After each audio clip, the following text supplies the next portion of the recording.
What's up guys, I'm Wes Bunn, Senior Game Designer on UFC Undisputed 3. I'm here to talk about career mode today. For UFC 3, what we wanted to do is streamline the process to get you back into the fights as quickly as possible. The goal this year was to have more things for you to do with less time to do them. The amount of time spent in between each fights has been reduced, so you're only going to get 2 to 3 actions before you're going into your next fight. Once you get into your fight and get back into your training for your next fight, you got to try and pick which area you want to focus on and the limited amount of time that you have to do it.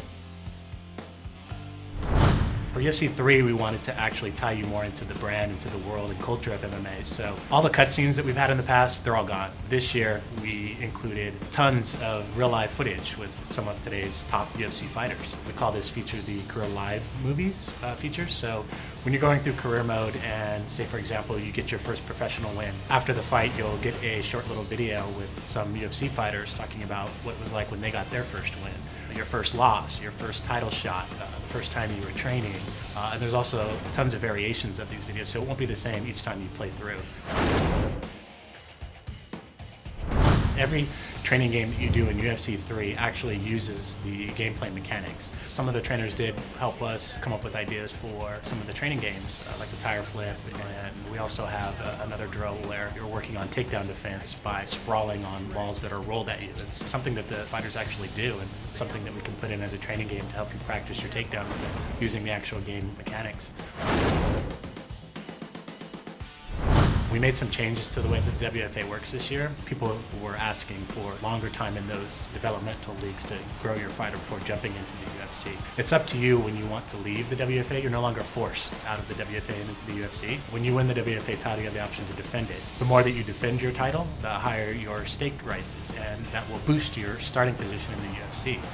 However, if you lose, the offers for the UFC will cease to come to you and you have to work your way back up. In UFC 3, the camp feature is really something I think fans will enjoy. There's 6 real-world camps that you train at this year. You'll actually go to their gym and train in those locations with those fighters to pick up moves. The moves that you learn at each camp this year are unique to each camp, so it makes the camps a little bit more special. Midway through your career, you have the opportunity to actually join and become a member of that camp. You'll get the logo. The trainer from that camp will actually become your trainer in the career mode, so you'll have Greg Jackson in your corner, something that we haven't done in the past. The actual progression of career mode itself is still the same. You'll start out on the Ultimate Fight nights and undercards of pay-per-views and things like that, trying to work your way up. Once you make it into the pay-per-view stage of your career, you'll start to get offers to actually go over to the Pride organization and compete in a Pride tournament. We didn't want it to be another organization so that you're choosing between spending your time in the UFC or Pride or WFA, so it's WFA, and then once you get to the UFC it branches into Pride or UFC,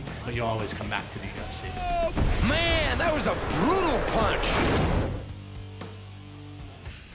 I think one of the big things that the fans are going to love about career mode this year is the ability to play career mode with an actual roster fighter. You can use any fighter on the roster that includes Pride fighters, so you can take any Pride fighter into a career and level up their stats and give them moves and rewrite history or make history the same as it was before with that fighter. It's up to you. And it's really cool because that fighter can also move up and down in weight as you're playing through the career. So you can take John Jones and move him up to heavyweight if you want. It's something the fans have been asking for, something that we wanted to do, and it's finally in UFC 3.